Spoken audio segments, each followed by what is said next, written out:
Di sini gue akan ngajarin kalian gimana caranya kita bisa nge-research kripto. Jadi kan kripto ada banyak jenisnya. Di sini gue akan kasih gimana caranya gue pribadi research yang store of value. Jadi kita akan case study, belajar framework analisa cara mindset gue berpikir dalam gue dive deep ke dalam cryptocurrency. Pertama kita harus bisa analisa projectnya. Ada fungsinya nggak? Solve problem apa di dunia? Apa aja problem yang Bitcoin solve? 1, itu bisa jadi store of value. 2, bisa bantu kalian diversifikasi aset. 3, bisa bantu kalian proteksi melawan inflasi. Kita bisa lihat misalnya dia menyelesaikan masalah-masalah yang ada di perbankan. 2, apakah orang bakal pakai? Pertanyaannya. Kalau kalian lihat project baru, ini gue akan contohin pakai yang besar Bitcoin. Framework analisa tetap sama. Kira-kira ada yang bakal pakai nggak? Kalau misalnya nih protokolnya mirip-mirip sama Uniswap, ada fungsinya nggak gue pakai protokol dia? Misalnya ini layer 1 gitu kan, kayak Ethereum dibilangnya layer 1. Tapi lambat gitu, nggak secepat Solana. Ada yang bakal pakai nggak? Kalau enggak, yang ngapain? Dibeli. Ketiga, kompetisinya ada atau enggak? Dan kalau ada siapa? Contohnya, kita mau beli Ethereum. Dalam beli Ethereum, kita akan lihat nih, kira-kira saingannya siapa aja. Layer 1 lain tuh ada Luna, udah hancur. Ada Cardano, ada Solana, ada BNB Smart Chain, BSC Smart Chain. Apa yang Ethereum punya, yang mereka ini nggak punya? Nah ini gue bisa kasih contoh kayak misalnya zaman dulu. Zaman dulu kita nyetel lagu, ada yang pakai Walkman. Akhirnya ada inovasi baru, iPod. Nah kenapa iPod bisa bantai Walkman? Karena Walkman gede itu kan bentuknya. Nah orang mau yang lebih efisien. Contohnya, Ethereum itu bagus. Tapi apakah Solana itu bisa lebih bagus daripada Ethereum? Bisa transaction speed lebih cepat atau enggak? Setelah kita udah tahu kompetisinya kira-kira ada atau enggak, kita harus lihat apakah ada komunitas atau enggak di belakangnya. Nah komunitasnya sebesar apa? Kita lihat Bitcoin, oh komunitasnya itu besar gitu. Di Reddit aja besar komunitasnya. Banyak banget orang yang udah mulai adopsi, bahkan anggap Bitcoin sebagai digital currency mereka. Community ini merupakan faktor yang penting. Kayak misalnya Binance Smart Chain. Itu orang 50% user dari MetaMask itu udah develop di BSC. Nah itu jadi use case tuh, komunitas yang kuat atau enggak. Selanjutnya secara fundamental, apakah ada orang yang kontrol supply besar di dalam tokennya atau enggak? Ini berbahaya, kenapa? Karena kalau kita lihat yang listing di Indonesia ya token-token, 90% tuh di own sama devnya sendiri. Itu bahaya, itu bisa dibanting ke kalian diguyur semua sama mereka. Mereka misalnya bikin 1 juta koin nih, bikin di harga 1000. Untuk nahan di harga 1000, 1 juta koin itu cuma perlu uang 1 miliar. Tapi kalau 1000 naik ke 100.000, uang 1 miliar buat jagain koinnya itu bisa jadi 100 miliar. Mereka dump habis kalian. Jadi jangan cari token yang tokenomics ya. Ini jadi penting tokenomics. Kalian harus tahu tokenomicsnya itu benar. Jadi nggak semuanya barang yang dipegang sama developer. Yang terakhir adalah bagaimana efek dari adopsi terhadap koinnya. Kalau network efeknya bertumbuh, apa dampaknya terhadap koinnya? Nah, ini adalah framework fundamental analysis yang kalian bisa pakai dalam research crypto. Kalian mau dari awal, gua analisa Solana waktu itu, gua analisa BNB. Frameworknya selalu sama. Jadi gua ulang lagi. Analisa projectnya, ya, ada gunanya atau enggak? Apakah orang bakal pakai? Kompetisinya ada atau enggak? Apakah ada komunitas yang kuat di belakangnya? Ada yang kontrol nggak supply koinnya? Tokenomicsnya gimana? Dan yang terakhir, adopsinya efeknya apakah harga tokennya. Ya, jadi itu fundamental frameworknya yang kalian bisa catat. Kita akan bahas yang namanya siklus halving ya. Yang ini diprediksi akan terjadi pada April 2024. Apa itu sebenarnya halving? Ya, Bitcoin kan kita tahu cuma ada 21 juta dan 19 juta itu sebenarnya udah ditambang. Nah, halving ini terjadi ketika reward untuk menambang Bitcoin itu dipotong setengah. Makanya namanya halving. Half atau setengah. Dan ini terjadi siklusnya setiap 4 tahun sekali. Hal ini dilakukan di algoritma Bitcoin untuk melawan inflasi dan diciptakan Satoshi untuk maintain scarcity dari aset value Bitcoin itu sendiri. Nah, di sini kita lihat halving itu udah ada 2012, 2016, 2020 dan 2024. Ya, ini gua akan hitung ya, ini model gua return per halvingnya. 2012 ya, Bitcoin itu tinggi banget. 123.500% untungnya. Begitu 2016 itu turun ke 5.267. 2020 turun ke 1.356. Kenapa? Ya pasti aset semakin besar ya pasti diminishing returnnya. Nggak mungkin dia eksponensial terus ke atas. Nah 2024 pertanyaan nggak ada yang tahu. Tapi gimana caranya gue kalkulasi? Gue cuma lihat kira-kira dari halving 2016 ke 2020 itu hampir turun 3 kali ke bawah. Jadi gue estimasi konservatif itu 3 kali ke bawah yaitu 452%.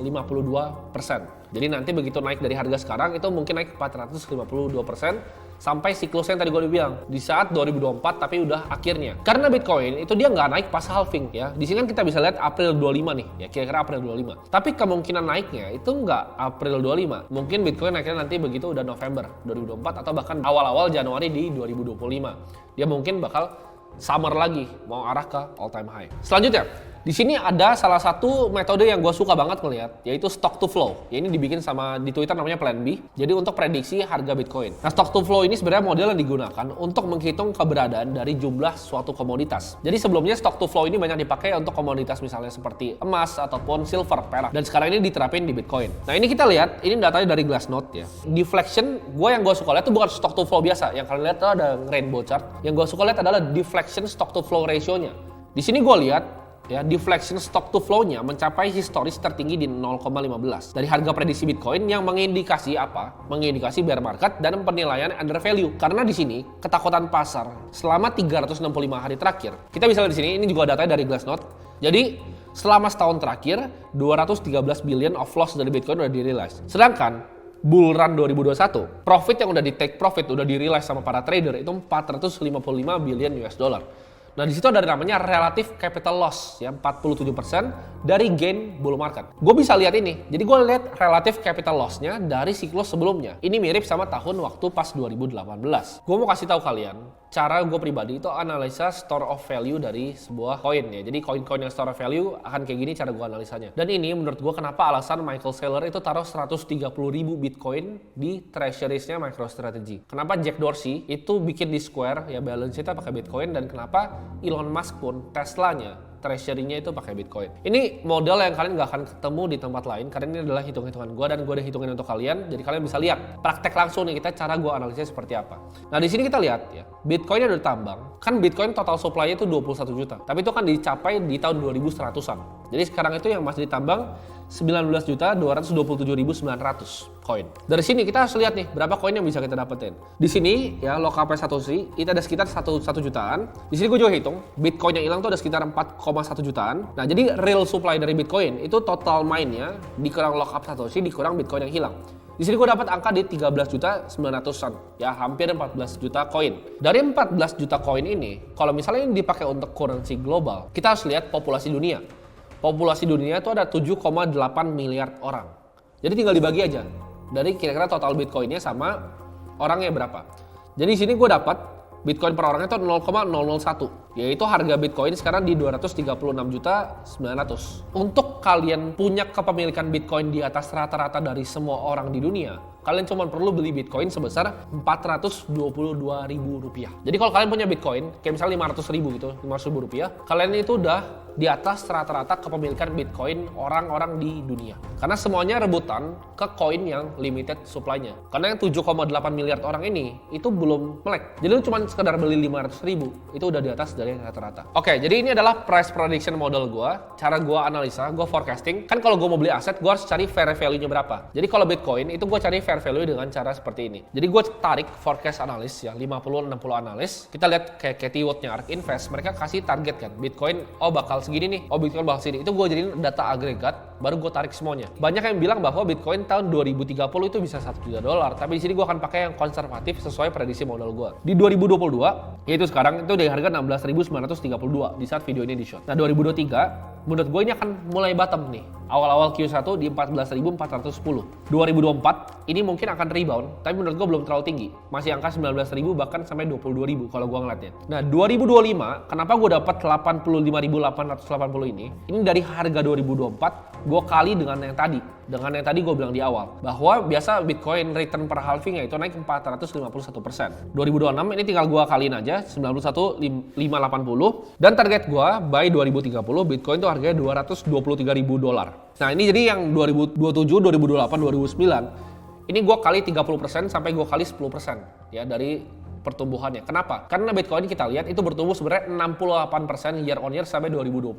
Jadi gue potong setengah dari 61%, gue cari ballparknya di angka 30-an%. 30-an% grow-nya year on year akan dapat sampai $223.467.000. Jadi itu mungkin angka-angkanya dekat-dekat ballpark di 3 miliar rupiah. Jadi koin itu sekarang 230 juta rupiah. Menurut gua 2030 itu akan jadi 3 miliar rupiah. Nextnya, di sini kan kalian udah tahu, oke, Bitcoin harga 2030 akan sekian. Karena kita kan investor yang jangka panjang. Kita lihat ini sebagai analisa store of value, fundamentalnya seperti apa. Nah, di sini gua akan hitungin gimana caranya kalian bisa pensiun dengan Bitcoin di tahun 2030. Nah, di sini untuk modelnya gue bikin ada 3 sebenarnya. Ada bear case, ada base case, sama bull case. Jadi yang base case yang tadi 223.000. Bear-nya itu gue minus 40%. Jadi itu margin of safety gue. Jadi margin of safety-nya gue sisain 40% yaitu 134.000. Sedangkan bull case-nya itu gue tambah 25% di 279.000. Baru gue tarik rata-rata average di 212.000. Jadi kira-kira Bitcoin tuh ada harga dolar ke rupiah sekarang itu mungkin di 3,3 miliar harga per Bitcoin. Nah jadi gue hitung di sini dengan satu Bitcoin 3,3 miliar. Ini gue nggak usah hitung inflasi ya, tapi gue anggap ini uang yang cukup untuk sebagian besar orang untuk pensiun. Kalau kita WD tahunan 4%, ya di 132 juta rupiah, kita akan dapat passive income per satu bulan per satu BTC-nya di tahun 2030 itu 11 juta rupiah. Jadi artinya apa? Itu kan satu BTC. Kalau kalian beli satu Bitcoin sekarang, kalian bisa pensiun tahun 2030. Satu doang. Jadi lu beli sekarang keluar uang 230 juta, sekarang lu bisa pensiun nanti tanpa ngurangin capital 3,3 miliar lu.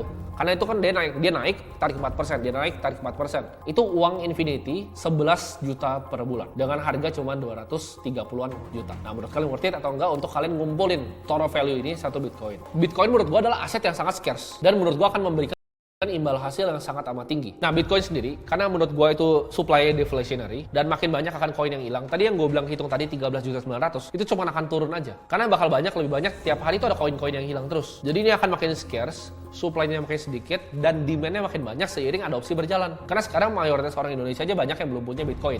Kita penduduk 270 juta, yang punya akun kripto baru 15 juta. Gimana negara-negara yang lain? India baru di ban. Tapi yang nakal, yang ilegal banyak banget yang pakai Bitcoin di sana. Nah, jadi ini menurut gua asetnya akan ke squeeze up karena dia supply-nya limited banget, sedangkan orang banyak. Dan tadi price prediction model gua itu bisa salah bisa benar. Tapi base case gua di sekitar 3,3 miliar rupiah per koin. Menurut gua mau bener atau salah, risk and rewardnya itu worth it untuk kalian ngumpulin sekarang satu Bitcoin senilai 230-an juta. Jadi Bitcoin menurut gua akan ngasih keuntungan ke kalian yang sabar untuk menunggu. Jadi itu cara gua analisa secara fundamental. Ini bisa diterapin di berbagai macam koin, tapi ini cara gua analisa koin-koin yang punya store of value.